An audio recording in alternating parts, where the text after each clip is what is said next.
So where would we find Jesus today? The very day we celebrate him resurrecting from the dead, in a part of Texas that has taken shelter from an alien invasion, an alien referred to as COVID-19. Meet a man, as Rod Sterling would say, not just any man, Henry. My director of photography and I had no idea who he was other than the statue's plaque said he was a banker of sorts.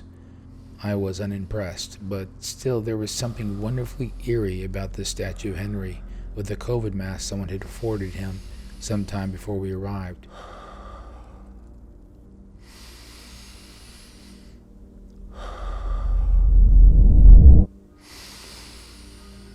There he sat on Easter morning, staring at a church across the street from him, wondering, where are the people?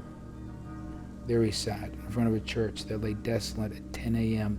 on Easter Sunday, amidst the backdrop of a small town on the edge of the ocean, bordered by an empty beach.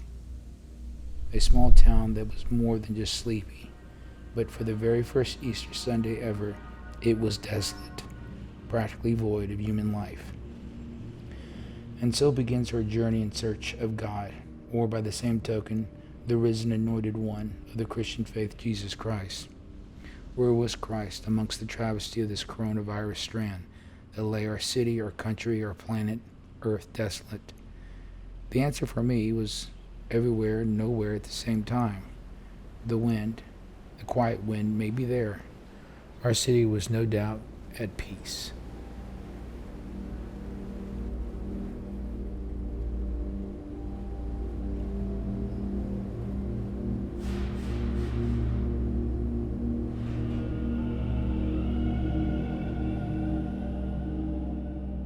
The drive on our search for God, this journey that was out there between Oil City, Houston, and Galveston, once known as the Queen City of the Gulf, lay a peaceful open road.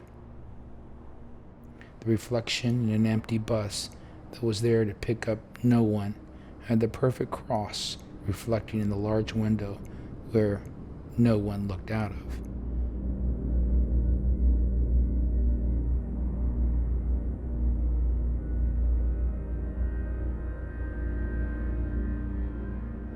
The bells of Sacred Heart Church rang clearer than ever to call the worshipers that would not come.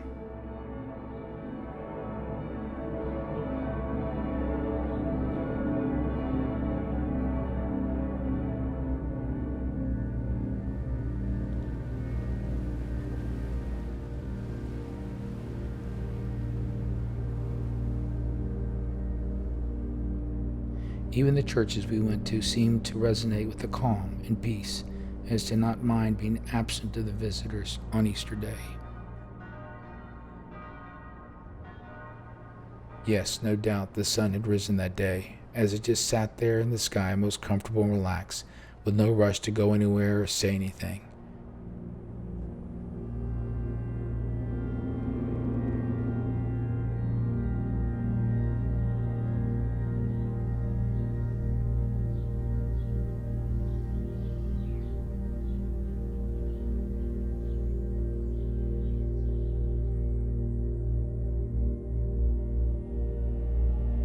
We found a metro rail going nowhere with no one. A cyborg whisper produced from the rhythm coming from the rail's underbelly was soothing. The mindfulness of the city seemed to speak of a long-needed rest.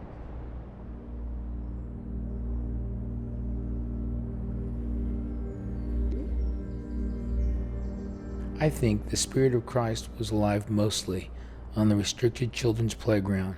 The caution tape itself fell prey to the temptation to laugh, sing, dance, and be joyful on Easter Day.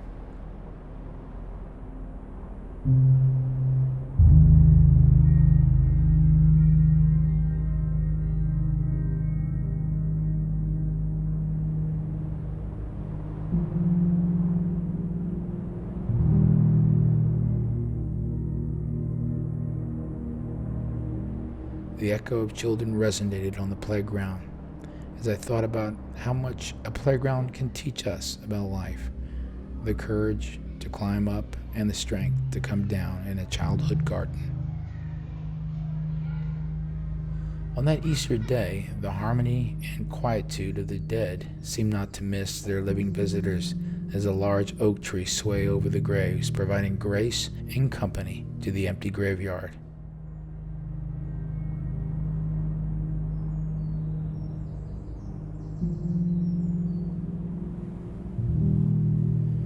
A ship at rest at Galveston Port did seem to have concerns or sadness that it may not sail for a while. But 4 kind palm trees were there to give the ship company and give it reassurance that the sea would wait for her. Back to Henry, this mysterious banker. Come to find out, he was an immigrant from Switzerland to Galveston, soon garnered enough money by starting as a grocery clerk, and at the end of his life, he built 17 fountains for animals around the city and a wonderful orphanage home just at the edge of the beach. Childless, Henry wanted 93 children in Galveston whose parents' lives were taken that year by a horrible virus to have a place to live.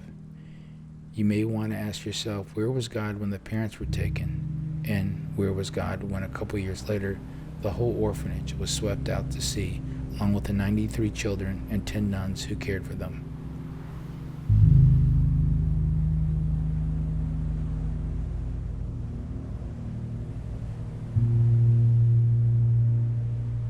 An orphanage that was right about here, where Pleasure Island piers exist. Truly a great playground for families today.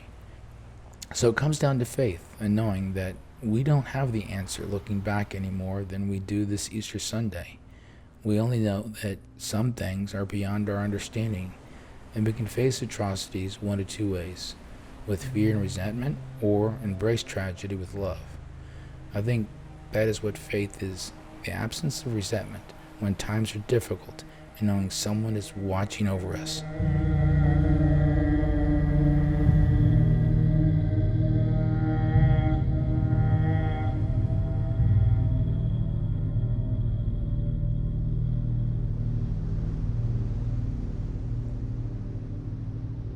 Today, like every day, but especially today on Easter Sunday, that someone is Christ. Whoever it may be for you, that is just fine.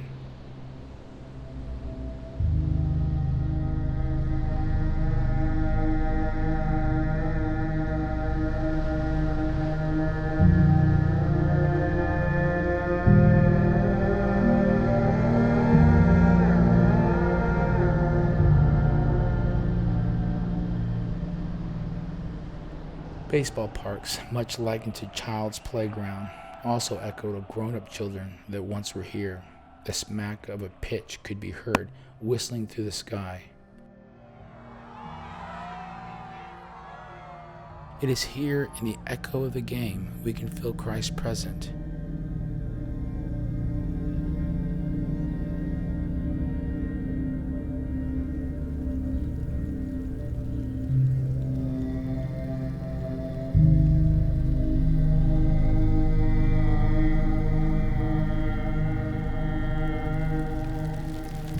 Maybe in the empty park where wild ducks find solace and peace, and the best way to show their thoughts of social distancing is a warm hug and the tenderness and kind gestures to a stranger.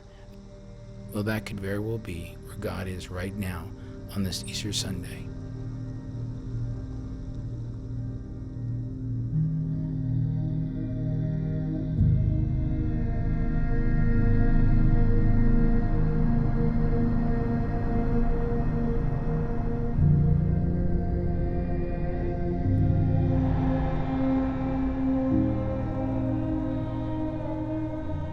Soon, this virus pandemic would end, whether it was the infection itself or the mere fear that has been our demise in 2020. We would, however, rise up. We would go back to work, and the parks would fill back up, the church doors reopen. We really don't know why these things happen, but I suppose that that's what faith is. Yes, faith is knowing that everything has a part. Things of this nature are sort of a key player for a greater good. Faith defines us. In moments like this, do we believe we are alone, or that someone is watching over us? If we do believe in the latter of the two, then maybe we'll remember to watch over each other. take gratitude for every moment, and even experience God's love in every moment. I think the sunset is just a simple reminder, yes, that every moment has an exceptional beauty or stroke of God. Maybe those 90 children were swept out to sea to be reunited with their parents, and maybe COVID-19 has given us these moments in time to reflect at home with our families, for us to experience the absence of human life for this day on Easter Day 2020, and just how wonderful it sounds without our hustle and bustle.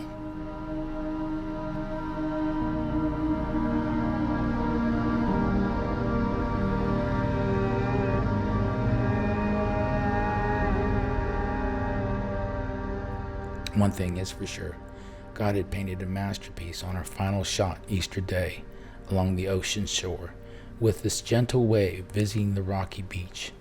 There was the most beautiful reflection of the sky, and a single seagull flying up to the heavens, opening up a path for Christ to follow on Easter Monday. So how will you remember Easter 2020, a day that the earth stood silent?